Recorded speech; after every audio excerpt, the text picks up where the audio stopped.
Problem 10. When the positive integer k is divided by 7, the remainder is 6. So what's the remainder when k plus 2 is divided by 7?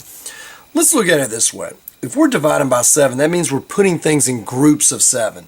So let's pretend I have a number and I was able to make one group, two groups, three groups, and then I had how many left over? I had a remainder of 6. So there are 1, 2, 3, 4, 5, 6 things here.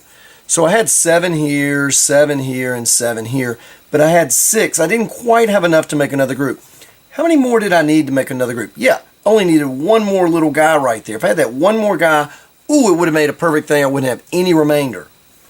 Now notice they want us to add how many to it? They want us to add what we have here, 2 to it. So if they would add one more and another one.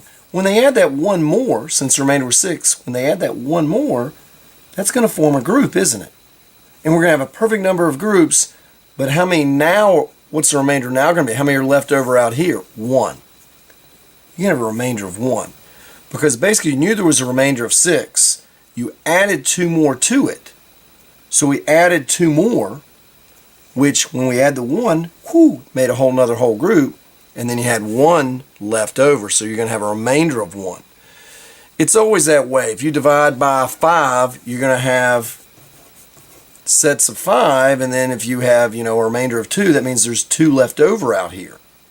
And so if you add 3 to it, you then can form another group. If you add 4, you're going to form a whole group and leave another empty space right here that would be the remainder.